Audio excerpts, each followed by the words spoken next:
think it speaks to the global nature of the franchise. You can premiere anywhere in the world, and an amazing city that's filled with wonder, a landscape that is undeniable, and the center of the world. You know, I mean, it speaks to the reach of the Fast franchise. Yeah, I can't wait for the premiere tomorrow. I think it's going to be it's the most beautiful setting I think we've had for a premiere. So I'm very excited. It was fun. It was fun. Mm-hmm. Yeah. It was really fun to collaborate. It was really fun because we had like a tiny moment in 9, and then we got to expound upon that in this one, which was really cool. And it was fun to be able to kick butt together and then share a family moment, which is that's great. Well, I did defer to him and ask, like, is this believable? Is this sellable? Like, there were moments where I think it was when we flung the guy outside I asked you, like, is this hokey or is this going to sell? And you're like, no, it's going to sell. And I'm like, okay, but if he thinks it's going to sell. The cool thing is in a kind of hokey way. Like, right, it's yeah. literally like, get out of my house. It's that fine line. Yeah. I like it. There's basically an assault on the house, and I'm babysitting little B, and then all of a sudden there are all these guys that descend upon us, and we're the only ones there to protect him, and so we go nuts on them. Yeah, and in normal Fast circumstances, it's not too far-fetched to be like, hey, can you watch the family while I go do a mission? And that's kind of how it goes.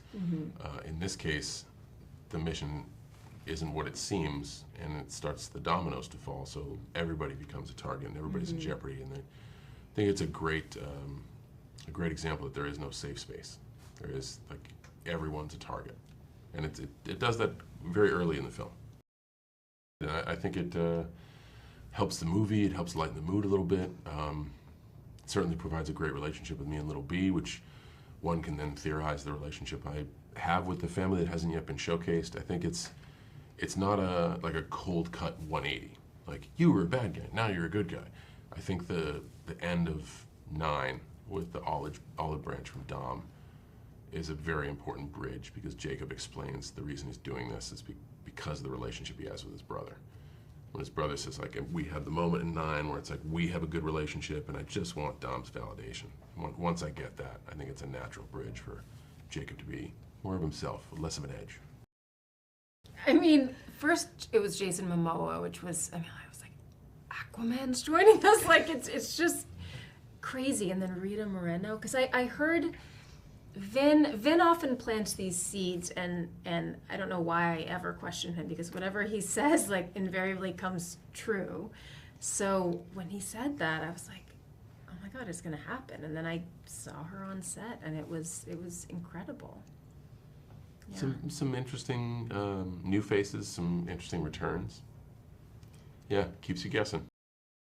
I love the way this movie ends. I think oftentimes we wrap everything up in a neat bow and everyone's happy, and that is not how this film ends. It really ends with, like, you just don't know what's going to happen, and I really loved being held in suspense. I thought that was, and it really left me wanting more as well. This one starts with the barbecue, and then all hell breaks loose from there. Undeniably Jacob. I love the scene where little B is so excited to leave and then so destroyed. But it's true to Fast legacy. It's Jacob's car, the car that he raced Dom in.